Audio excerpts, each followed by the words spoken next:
Rekan-rekan media sekalian, baru saja saya mendampingi Bapak Presiden dan Bapak Kapolri untuk melihat secara langsung terkait dengan pendisiplinan protokol kesehatan agar masyarakat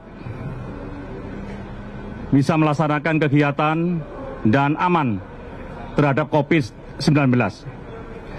Rekan-rekan media sekalian, rencana pendisiplinan protokol kesehatan ini akan dilaksanakan seperti yang disampaikan oleh Bapak Presiden adalah 4 provinsi dan 25 kabupaten kota. Objeknya adalah tempat-tempat lalu lintas masyarakat, kemudian mal-mal, pasar-pasar rakyat, kemudian tempat pariwisata. Dari data yang ada di 4 provinsi dan 25 kabupaten kota, ada 1.800 objek yang akan kita laksanakan pendisiplinan tersebut. Dalam tahap pertama ini, kita laksanakan secara serentak di 4 tempat, yaitu di DKI Jakarta, khususnya adalah di Bundaran HI, kemudian di wilayah Bekasi, berikutnya adalah Provinsi Jawa Barat, Sumatera Barat, dan Gorontalo. Pelaksanaan pendisiplinan dilaksanakan secara bertahap. Seperti contoh saat ini adalah kita laksanakan tempat lalu lintas masyarakat di stasiun kereta. Kemudian siang nanti rencananya Bapak Presiden juga akan meninjau adalah tempat niaga, khususnya adalah food hall yang ada di Bekasi, dan termasuk adalah tempat-tempat untuk mendukung kepentingan masyarakat, yaitu tempat-tempat penjualan apotek, penjualan obat. Di sana akan kita terus awasi. Yang kita laksanakan diantaranya adalah pendisiplinan protokol kesehatan. Pertama, harus seluruh masyarakat kita awasi supaya tetap memakai masker.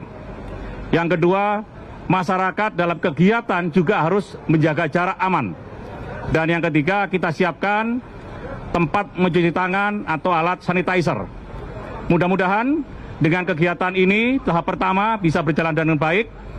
Tahap pertama akan kita atur, contohnya adalah mal yang kapasitasnya 1.000, mungkin akan kita izinkan untuk 500 saja dan kita awasi. Termasuk juga rumah makan harusnya mungkin 500, kita batasi mungkin hanya 200 saja. Kerjasama antara TNI, Polri dengan pemerintah daerah, termasuk koordinasi dengan gugus tugas. Mudah-mudahan apa yang kita inginkan semua, masyarakat tetap beraktivitas tapi aman dari COVID-19. Oleh sebab itu, saya mohon dukungan dari seluruh rekan-rekan untuk berhasilnya pelaksanaan pendisiplinan protokol kesehatan tersebut, dan mudah-mudahan 4 provinsi dan 25 kabupaten kota tersebut nantinya R0-nya bisa turun sampai 0,7 sampai dengan bawah lagi yang lebih bagus. Kira-kira itu yang ingin saya sampaikan, dan tambahan anggota Polri yang akan dilibatkan kurang lebih 340.000, karena kita harus mengamankan di 1.800 titik tersebut. Nanti siang di sini juga aktivitas di atas juga segera akan kita laksanakan setelah di bawah. Siang ini langsung di atas stasiun MRT HI segera kita laksanakan pendisiplinan terhadap protokol kesehatan tersebut. Demikian, terima kasih.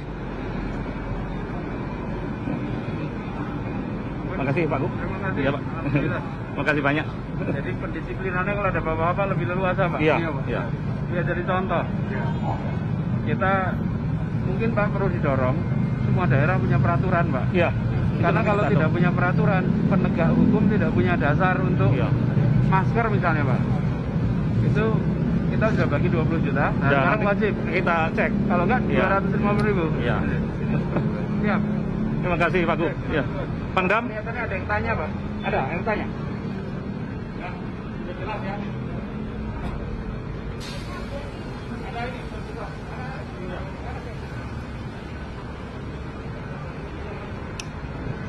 Pak izin mau bertanya, berarti ini sudah mengartikan bahwa new normal untuk seluruh masyarakat yang ada di tanah air dan khususnya juga untuk di DKI Jakarta ini sebenarnya kapan Pak pastinya? Apakah mungkin kemudian mal akan dibuka? Karena kan tadi sudah disampaikan juga oleh Pak Panglima bahwa nantinya akan dari tim TNI Polri akan mengamankan di setiap mal-mal, tempat pariwisata, kemudian juga akan dibatasi dari setiap orang-orang yang akan datang. Berarti ini new normal ini akan dimulai sejak kapan? Kapan kemudian masyarakat ini sudah bisa beraktivitas kembali? Mungkin dari Pak Anies juga bisa ditambahkan. Terima kasih. Izin Pak Panglima, Pak Kapolri.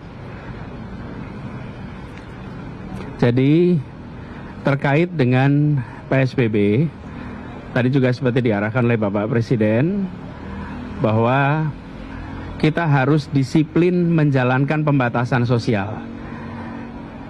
Virusnya menular lewat pertemuan.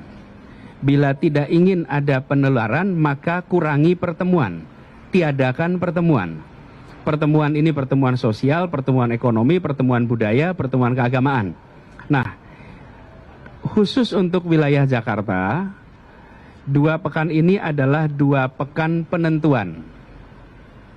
Nah, kami berkepentingan untuk semua masyarakat mentaati secara disiplin sehingga pada saat siklus 14 hari terakhir perpanjangan PSBB itu tidak perlu diperpanjang. Karena PSBB Jakarta ini berakhir tanggal 4. Apakah nanti ini adalah PSBB penghabisan atau PSBB-nya harus diperpanjang sangat tergantung kepada angka-angka epidemiologi yang ada. Jadi para ahli saat ini mengumpulkan semua datanya, memantau terus. Insya Allah akhir pekan ini kita akan punya informasinya dan pada saat itu nanti kita akan sampaikan kepada masyarakat kerja bersama kita ini hasilnya seperti apa. Jadi yang menentukan PSBB ini diperpanjang atau tidak itu sebenarnya bukan pemerintah, bukan para ahli,